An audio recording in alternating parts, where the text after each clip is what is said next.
એને કાકાનો છોકરો. Okay I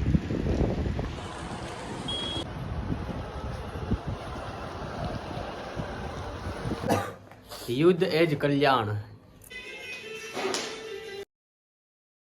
જય માતાજી બધા લોકોને. Welcome back to my another blog. તો ભાઈ આજે છે દિવાળી અને બધા લોકોને હેપી દિવાળી. હવે બધા લોકોને કહેવાનું એ હતું કે કીધા પહેલાં એક વસ્તુ તમને દેખાડું. આજે આ શર્ટ પહેરવાનો આપણો પ્લાનિંગ કોઈ હતો જ નહીં. આજે પહેરવાનો પ્લાનિંગ હતો આ શર્ટ. પણ તમે બધા લોકોએ જોયું હોય છે કે આ જે શર્ટ છે એ શર્ટની અંદર કાલે મારી દિવાળીની રીલ આવી હતી. તો આપણું મૂડ એવું થયું કે આને કરીએ કેન્સલ અને પછી પહેરીએ આ શર્ટ. એટલે તમને લોકોને આ વાત ઉપરથી ખબર પડી ગઈ છે કે હું મારો મૂડ ઉપર કેટલો હાલું. એક સેકન્ડની અંદર આપણે શર્ટે બદલી નાખીએ તો પછી સમજદાર કો સિર્ફ ઈશારા હી કાફી હે. પાવનભાઈનો ફોન અહીંયા પડ્યો છે અને મેસેજો આવે પણ હું કહીશ નહીં. જય શ્રી રામ. આજે જય શ્રી રામ લખેલું છે એની ઉપર પણ બહુ મોટું એક એનાઉન્સમેન્ટ હું કરવાનો છું. એનું ટૂંકમાં અત્યારે પ્લાનિંગ ચાલુ છે. હવે જોઉં છું ખાલી સમથિંગ 1 કે 2 દિવસની અંદર જો એ પ્લાનિંગ પૂરું થઈ જશે તો એ વિડીયો પણ એક આવવાનો છે એના માટે. હવે આજનું જે એનાઉન્સમેન્ટ હતું એ તમને કહેવા માગું છું કે આજના દિવસમાં આજે છે દિવાળી. તો દિવાળીના પાવન અવસર ઉપર આપણે પાવનભાઈને પહેલાં તો કોંગ્રેચ્યુલેશન્સ, કારણ કે એના જે એના જે ઇન્સ્ટાગ્રામનું પેજ છે ક્રેઝી કેશોદ એના 1K કમ્પ્લીટ થઈ ગયા છે. તો એની ખુશીમાં પાવનભાઈએ ઓફર રાખેલી હતી. જો કે આજથી લઈને 1 વીક પહેલાં જ એ એનાઉન્સ આખું કરી નાખ્યું હતું અને એના ઇન્સ્ટાગ્રામના પેજ ઉપર મૂકી પણ દીધું હતું કે જે લોકોને એડ કરાવવાની હોય એ લોકો ખાસ કરીને એડવાન્સમાં કહી દેજો. તો 5 થી 6 એડ છે જે એડ આજના દિવસમાં આપણે કમ્પ્લીટ કરશું. અને પાવનભાઈએ આના માટે 1 રૂપિયો પણ પેમેન્ટ લીધો નથી. અહીંથી જશે, આવશે, એડિટિંગ કરશે, બધું ફ્રીમાં કરે છે. એનું કારણ છે એક જ, કારણ કે એ જે વાદો કર્યો હતો, એ જે પ્રોમિસ કર્યું હતું બધા લોકોને કે એનું 1K કમ્પ્લીટ થશે ત્યારે જે 10 એડ હશે એ 10 એડ એ ફ્રીમાં કરશે.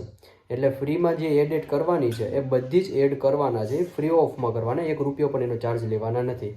તો હવે એ માણસ આવી ગયા છે જે માણસ ફ્રીમાં એડ કરવાના છે.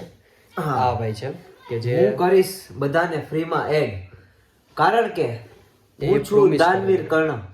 એનું કારણ છે કે એ જે પ્રોમિસ કરેલું હતું એ પ્રોમિસ એ કમ્પ્લીટ કરવાનો છે એના માટે. તો અત્યારે જો અમે લોકો જઈએ છીએ, અત્યારે સમથિંગ 12 કે 12:30 જેવું થયું છે, તો અત્યારે જ અમે લોકો જઈએ છીએ પહેલી એડ કરવા માટે. એટલે અને આના પછીની જે કોઈ પણ એડ હશે એ બધી ચાર્જેબલ હશે. પણ અત્યારે પાવનભાઈની જે ઈચ્છા હતી કે દિવાળી ઉપર જેટલી એડ કરવાના હશે બધી ફ્રી ઓફમાં કરવાના છે. તો ચલો આપણે મળીએ આગળના વિડીયોમાં. ભાઈ લોકો, તો આ છે આજનો આપણો પૂરેપૂરો લુક, જોઈ શકો છો. હવે આપણે તૈયારી થઈ ગઈ છે તો તીર કમાનમાંથી નીકળ્યા, હવે નિશાના ઉપર લાગે. યુદ્ધ એ જ કલ્યાણ. ચલો તો અમારી ભેગા વિડીયો ઉતારવા. ઘર સે નિકલ કે કુછ દૂર ચલ કે. તો આપણે લોકો ફાઇનલી જવા માટે તૈયાર થઈ ગયા છીએ એડવર્ટાઇઝમેન્ટ કરવા માટે. એમાંથી પહેલી એડવર્ટાઇઝ આપણે હું તમને દેખાડી શકું છું. બાકી બધી તો હવે એટલો બધો વિડીયો લાંબો થતો હતો એટલે નથી દેખાડ્યું. બગીચા સાઈડ જ આપણે ઉતારવાની એડ. તો જો ભાઈ આ એડનું કામકાજ બધું ચાલુ થઈ ગયું છે. એ બધું કમ્પ્લીટ કરીને ફાઇનલી હવે આપણે પહોંચી ગયા છીએ ઘરે. અને ઘરે પહોંચ્યા પછી મને સરપ્રાઈઝ મળ્યું કે ભાઈ મારે આ આસોપાલવનો તોરણ બનાવવાના છે. તો લાઇટિંગ ને બધી વસ્તુ કમ્પ્લીટ કરી હતી મેં. પછી આ તોરણને બધું કમ્પ્લીટ કરી અને એને આપણે દરવાજા ઉપર લગાડી અને બીજી હજી 3-4 વસ્તુ છે ડેકોરેશન માટેની ને એ બધી વસ્તુ કરી હતી. એટલે એના પછી હું માંડ ફ્રી થયો હતો. જય માતાજી બધા લોકોને. તો તમે બધા લોકો અહીંયા જોયો કે જે અત્યારે મેં તમને વિડીયોની અંદર, તો પાછલા વિડીયોમાં તમે ક્લિપની અંદર જોયું હોય છે કે ખાલી એક જ એડનું મેં તમને દેખાડ્યું. એનું કારણ હતું કે વિડીયો છે ને જે થોડોક વધારે જ પ્રમાણમાં મોટો થતો હતો. એના માટે થઈને મેં તમને ખાલી અત્યારે એક એડનું જ દેખાડેલું છે અને બીજી એક એડની અંદર લીધી નથી.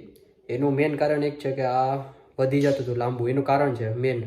એ બધું કમ્પ્લીટ કરીને પછી આપણે ઘરે આવ્યા પછીની તમે ક્લિપ પણ જોઈ છે, જે પાછળની ક્લિપ છે કે જેની અંદર આપણે ઘરની અંદર જે આપણે આસોપાલવના જે તોરણ બનાવીએ છીએ તો એ તોરણની એક્ટિવિટી પણ આપણે પૂરી કરી છે. હજી એના સિવાયનું આપણે જે ઘર છે એની ઉપર જે બાલ્કની છે ત્યાં પણ લાઇટિંગ કરેલી છે, ત્યાં પણ ડેકોરેશન નાનું મોટું કર્યું છે. એ બધી વસ્તુ પણ કરેલી છે. આ બધી વસ્તુ શું કે જેટલું પ્રમાણની અંદર હું નાખત હજી તો શું થતું હતું કે વિડીયો થોડોક વધારે લાંબો થતો હતો એના લીધે. અને અત્યારે તો પાવનભાઈ પણ ક્યાંક ગામમાં ગયા છે તો એ પણ હજી 2-3 કામ પૂરા કરી નાખશું આપણે. અને બાકી હજી આ જે સિલસિલો છે વિડીયો બનાવવાનો એ ચાલુ જ રહેશે. સેમ ટુ સેમ અત્યારે જે 2025ની સાલની અંદર જે આ ન્યૂ યર ઉપર આ દિવાળી ઉપર આપણે જે વિડીયો બનાવીએ છીએ અને એવો જ વિડીયો 2026ના ન્યૂ યર ઉપર હું તમને બનાવતો દેખાડીશ. કેટલાક મારા ભાઈ બંધુઓ છે, જીગર જાન છે, જે લોકોએ મને એમ કીધું છે કે 1 વર્ષ સુધી તો તું વ્લોગિંગ ના કરી શકે,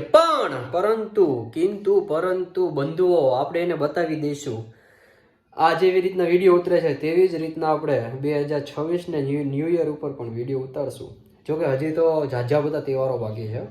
હજી તો ડિસેમ્બર આવશે, જાન્યુઆરી આવશે, નવેમ્બર હોતે પણ આવશે. એની અંદર પણ નાના મોટા તહેવારો પણ આવશે અને મોટી મોટી એક્ટિવિટી પણ કરવાની છે. અને દિવાળીનો પાવન અવસર છે અને આપણે લોકો સનાતન છીએ તો સનાતન ધર્મને લગતી નાની મોટી એક્ટિવિટી પણ કાલના દિવસમાં આપણે કરશું. જો એનો પૂરેપૂરું પ્લાનિંગ લાગી ગયું હશે તો એનાઉન્સમેન્ટ આજે રાતના 9 થી 10 વાગ્યાની વચ્ચે જ હું કરી દઈશ. સોરી, આ વિડીયો તો કાલે આવશે. ઓકે, તો એ સમજી લેજો ને. મારા ઇન્સ્ટાગ્રામ અને યુટ્યુબ ચેનલ ઉપર તમને આઈડિયા આવી જશે. સારું, ચલો, જે લોકો નવા છે એ લોકો ખાસ કરીને ચેનલને સબસ્ક્રાઈબ કરી નાખો. જે લોકો જૂના છે એ લોકો ખાસ કરીને આ ચેનલ છે, આ વિડીયો છે એને શેર કરો, તમારા ભાઈ બંધુઓને મોકલો વધારે ને વધારે. ત્યાં લગી બધા લોકોને જય માતાજી.